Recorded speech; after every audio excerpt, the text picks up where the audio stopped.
Cette semaine, la Infiniti M35H, une berline hybride haut de gamme. Et attention ici, aucune option, aucun forfait. Elle arrive comme ça à 69 000 $.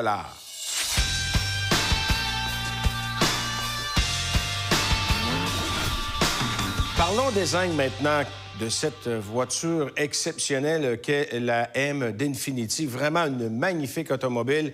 On regarde l'avant de la voiture, très distinctif avec cette calandre. Au lieu d'avoir des formes très arrondies, des formes elliptiques, même rondes tout court, eh bien, ici, on est allé avec une forme plus rectangulaire, angulaire même, et j'aime beaucoup ça. C'est très, très beau. Les phares qui sont orientés vers l'avant, surdimensionnés, à la mode, très jolis, et la position aussi des phares anti-brouillard avec l'intégration aussi d'une grille dans le bas pour une prise d'air. C'est très joli, bien fait, équilibré. On s'en va sur le capot avec les ailes surbombées. Ça donne un caractère sportif à la berline et aussi assez distinctif. Et quand on regarde le pare-brise, qu'est-ce qu'on remarque? Et oui, on ne voit pratiquement pas les balais d'essuie-glace. Ma foi, c'est parfait. Sur le côté de la voiture, maintenant, deux éléments dominants. Ce qu'on remarque souvent chez les constructeurs ces temps-ci, c'est qu'ils ont tendance à rabattre le toit un peu vers le bas pour augmenter l'aspect musclé de la carrosserie. On n'a pas fait ça chez Infiniti. Regardez, le toit est quand même assez élevé et la partie où on a toute la surface vitrée est quand même très grande, ce qui permet d'avoir une excellente visibilité. Et ma foi, ça ne nuit pas du tout au look de la voiture, qui est quand même très fluide. Donc, une belle surface vitrée, entourée de chrome comme il se doit, bien entendu. C'est une voiture de haut de gamme. Les lignes aussi qui partent de l'avant sur le côté et qui sont fluides jusque sur le pare-choc arrière et qui aussi respectent les formes de la carrosserie. Le seul élément peut-être que j'aime un peu moins, c'est le bas de caisse qui est très joli, mais qui est très, très, très délicat. Nous, on a frappé un cône sur la piste et imaginez-vous donc, ça l'a bossé. Alors, on se dit, ouais, les motons de glace, ça sera pas drôle, mais évidemment, c'est peut-être pas la voiture parfaite pour l'hiver. Pour le reste, vraiment, c'est très bien. Un bel assemblage et une superbe qualité de peinture. À l'arrière, maintenant, au niveau du design, c'est très fluide, donc on respecte la ligne d'ensemble. Des éléments intéressants, par contre, la ligne de toit qui vient se fondre dans le capot arrière. Et ça me rappelle certains designs anglais. Très, très joli. Les feux de position arrière qui sont au LED, pas trop surdimensionnés, très jolis aussi. De beaux appliqués de chrome. Par contre, il manque une lettre à Infiniti. Alors, puis quand je les touche, là, je serais capable de toutes les décoller avec mes doigts, une à une. Alors, il y a un contrôle de la qualité qui a échappé ça. Il va falloir corriger, ça, c'est évident, parce que pour le moment, notre voiture, elle s'appelle Infiniti. Alors, voilà, à 70 000 $ quand même. Et en terminant, un beau pare-choc arrière qui respecte les lignes de carrosserie et des pots d'échappement chromés qui donnent un petit look sportif et européen. Allons-y maintenant avec l'aménagement intérieur vraiment remarquablement beau de cette Infiniti M. D'abord, l'accessibilité très facile et des sièges baquets d'excellente facture. Ils sont en cuir, ils sont bien conçus, ventilés, chauffants et offrent une excellente position de conduite qui permet de valoriser, bien sûr, une bonne visibilité et plus de sécurité. Un bon support aussi latéral, autant pour les jambes que pour le dos, un élément important quand même dans ce type de berline. Maintenant, le volant, ce qui est intéressant, c'est qu'il est quand même assez discret, mais bien présenté, et il s'ajuste en hauteur et de façon télescopique, et ça prend pas une demi-heure là, pour l'ajuster. C'est vraiment très, très efficace comme système assisté. Et tous les contrôles dans le volant sont centrés justement en plein centre du volant. Alors, on n'a rien qui se retrouve à la base de celui-ci, ce qui permet, bien sûr, d'avoir une plus grande efficacité au niveau de l'ergonomie et d'éviter d'avoir, donc, à baisser les yeux quand on veut contrôler ceux-ci. Très, très bien. Et au niveau du regroupement des cadrans, encore une fois, c'est bien pensé. Un look sportif, mais aussi, on préserve quand même l'aspect classique. Il y a beaucoup de contrôles, il y a beaucoup d'éléments électronique qui entoure ces cadrans et le volant, mais c'est tellement bien intégré qu'on ne peut pas vraiment faire de reproches. Ça demande très peu de manipulation, c'est ça l'élément de base. Et quand même, c'est assez discret aussi, parce que là, des gadgets électroniques dans cette voiture-là, il y en a une quantité industrielle. J'ai même pas pris le temps de tout vous les nommer.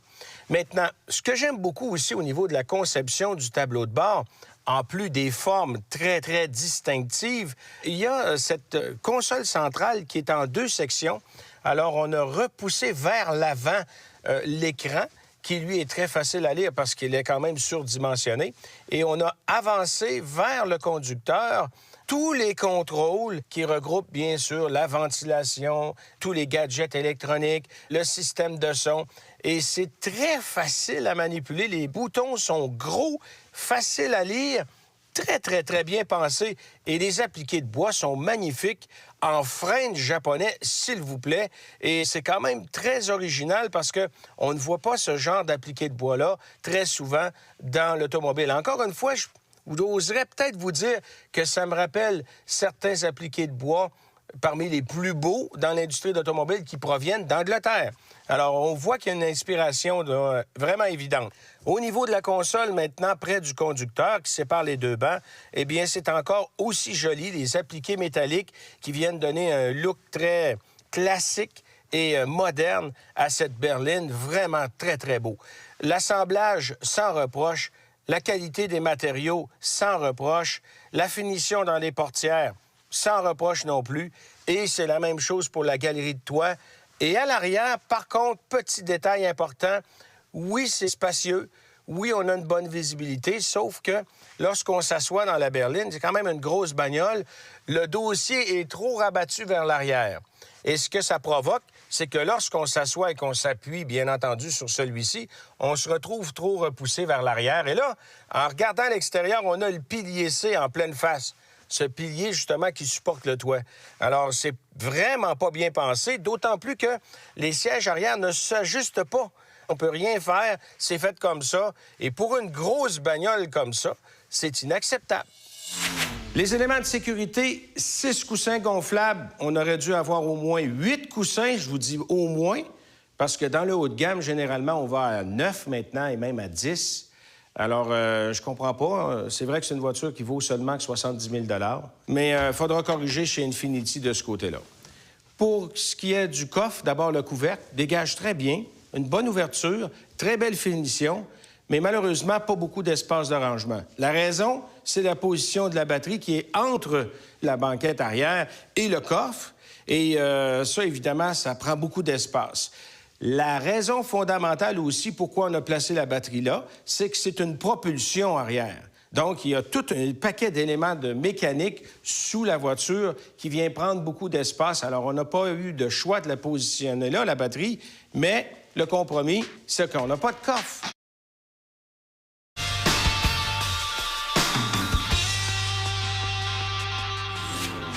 Fiche technique maintenant de notre Infiniti M35H pour hybride, bien entendu.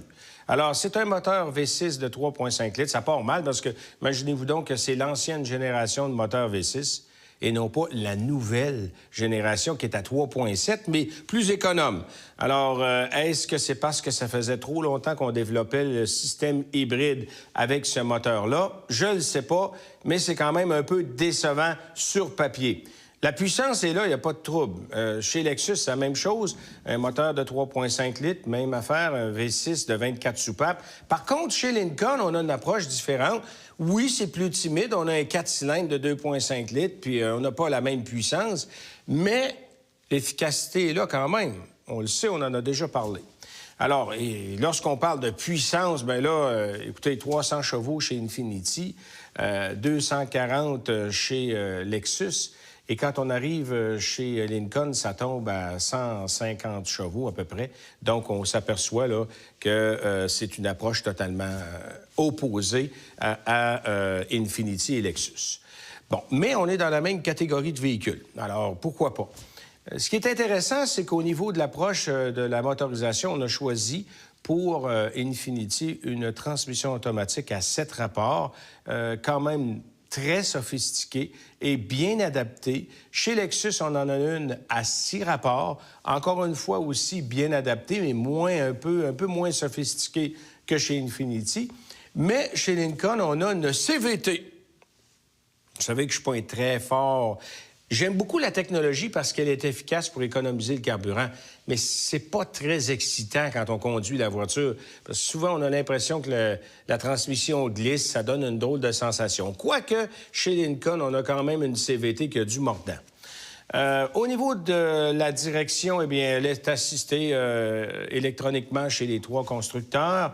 Et la suspension, elle est indépendante aussi à l'avant et à l'arrière pour les 3 constructeurs. Les freins, c'est la même chose. Ce sont des disques ventilés à l'avant et à l'arrière pour les 3 constructeurs, encore une fois. Tous les systèmes d'assistance électronique sont présents. Il y a même beaucoup de gadgets sur l'Infiniti, mais on les retrouve aussi chez Lincoln et chez Lexus pour améliorer la sécurité. Mais ça, c'est des systèmes en option. Puis vous savez que je ne perds pas mon temps à vous parler des gadgets électroniques trop. On veut plutôt se concentrer sur le produit de base qui est l'automobile. C'est drôle à dire, mais c'est rendu comme ça. Et la dimension des roues, 18 pouces pour Infiniti, 18 pouces pour Lexus et 17 pouces pour Lincoln.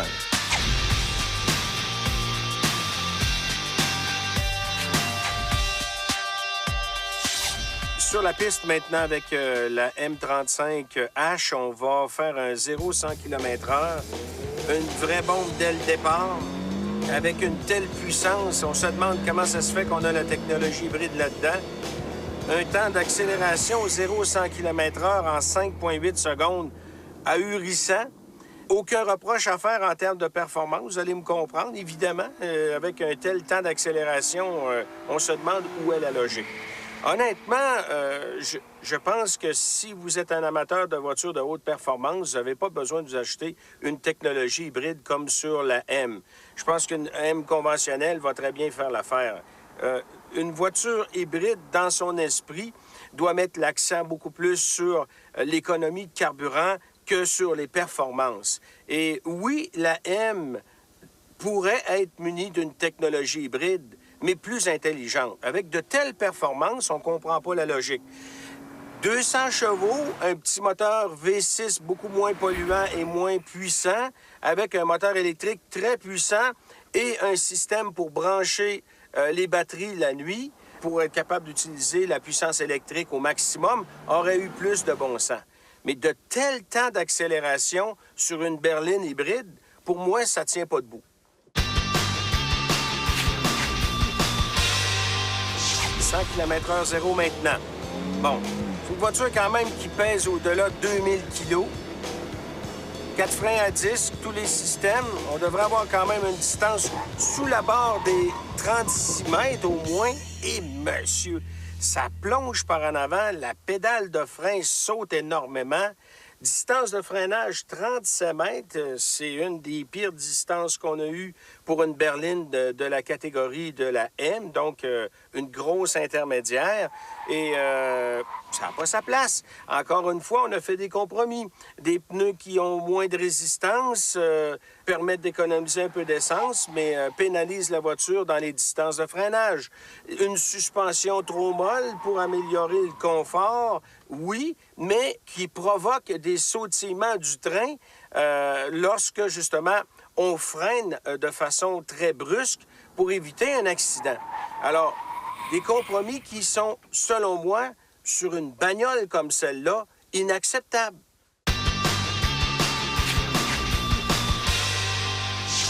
OK, allons-y dans les cônes. Normalement, une M, de toute façon, toutes les Infiniti, d'habitude, ont d'excellents résultats. Alors ici, ce que je m'aperçois en partant, c'est que c'est extrêmement mou, beaucoup d'imprécision au niveau de la conduite. Ça souvire, ça survire, je l'échappe. Je suis pas capable de faire les cônes comme du monde. Et là, ce que je m'aperçois finalement, c'est que cette voiture-là, lorsqu'on enlève le système de stabilité, on en perd carrément le contrôle si on la pousse un peu trop fort. C'est un compromis que je ne comprends pas. On fait face à une concurrence féroce de la part des Allemands, des autres Japonais aussi, Et on se retrouve avec une voiture qui, ma foi, qui a un comportement routier qui est nettement inférieur à ce qu'on est habitué d'avoir chez Infiniti. Donc, un compromis au niveau du freinage qui est inacceptable, un compromis au niveau de la direction qui est inacceptable, et au niveau du comportement routier, vous avez vu, c'est une vraie catastrophe quand on enlève le système de stabilité routière. Alors, si on a tout fait ça pour accommoder l'arrivée de la technologie hybride dans la M, on est passé à côté chez Infiniti. Au moins, si on avait une approche très particulière, on pourrait comprendre. Mais là, ce qu'on continue de nous servir, c'est achetez-vous une M avec toutes les performances et tout le comportement routier que vous devez avoir dans une M, mais avec l'économie d'essence et des émissions polluantes plus faibles parce que vous avez la version hybride. Ça n'a aucun sens et ça ne tient pas debout. Et dans cet esprit-là, moi, je pense que Lincoln a une bien meilleure approche parce qu'ils ont une voiture prestigieuse, oui, mais ils n'ont pas fait ces sacrifices-là. Alors, de ce côté, c'est certainement Lincoln qui l'emporte.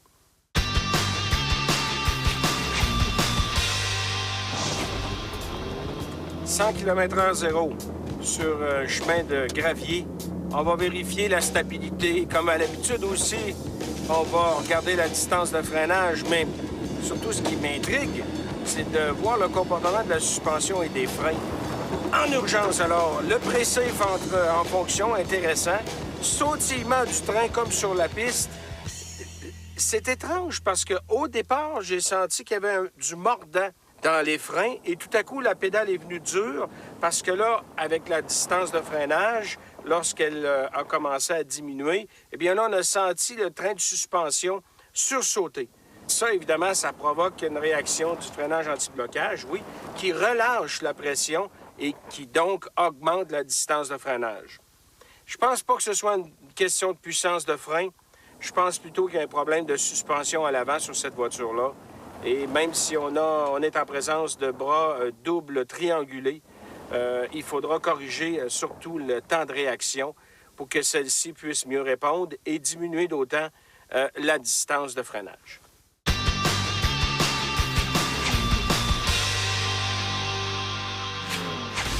Sur la route, avec la M hybride maintenant, on va mettre les choses dans leur contexte. Évident que sur la piste, je vous en ai fait voir de toutes les couleurs. On a pu constater, entre autres, que c'est une voiture qui a des capacités limitées lorsqu'on la pousse, surtout lorsqu'on enlève aussi les systèmes de stabilité. Alors, ce que ça veut dire, c'est quoi? C'est que le constructeur Infiniti a fait des compromis, tout simplement. Alors, est-ce que pour autant, c'est une voiture qui n'est pas intéressante à rouler sur la route? Certainement pas, parce que là, on est actuellement sur une route quand même en bonne condition, sinueuse. Il y a beaucoup de côtes. Et ma foi, je trouve cette voiture-là extrêmement douce et très confortable, facile à conduire. Et le système hybride fonctionne à merveille, est très, très bien intégré. Alors, de ce côté, on ne peut pas reprocher à Infiniti de ne pas avoir bien fait son travail. Ce que moi, je vous ai démontré, c'est que le constructeur a fait des compromis qui, selon RPM, ne semblent pas logiques. Alors, pourquoi avoir utilisé un moteur de 300 chevaux alors qu'on a déjà une puissance de moteur électrique qui équivaut à peu près à 60 chevaux? Donc, les deux combinés, c'est 360 chevaux. C'est énorme comme puissance. C'est quasiment trop. Ça, c'est le premier élément qu'on n'aime pas. L'autre aspect, évidemment, c'est que c'est une propulsion. Et chez nous, au Québec, une propulsion, ça a beau avoir des systèmes d'antipatinage puis d'antidérapage, il reste que ça demeure un compromis majeur. Parce que si vous voulez aller en campagne l'hiver ou vous restez dans une région où il y a beaucoup de glace, comme en montagne, par exemple, vous allez trouver ça détestable. Donc, deux éléments qui jouent contre. L'autre aspect, en terminant, c'est que comportement routier, très bien. Système hybride bien intégré, assez puissant. Pourquoi, à ce moment-là, ne pas avoir intégré sur une voiture haut de gamme, quand même, la technologie de la batterie de lithium-ion, telle qu'on l'a sur la voiture, mais branchable? On est en train de vendre la Nissan Leaf, qui utilise des batteries au lithium-ion, qui sont rechargeables. parce que c'est une voiture uniquement électrique. Alors, pourquoi ne pas avoir utilisé cette technologie-là et l'avoir intégrée tout de suite dans la M? Là, à ce moment-là, on aurait fait des gains importants au niveau de l'économie de carburant, parce qu'évidemment, lorsqu'on peut recharger la batterie à la maison le matin, on peut repartir avec une batterie pleine, et à ce moment-là, on a bien moins besoin du moteur à essence. Donc, est-ce que c'est une voiture prestigieuse? Certainement. Est-ce que c'est une voiture qui est agréable à conduire? Oui. Est-ce que la technologie de pointe est bien adaptée à la voiture? Selon moi, non.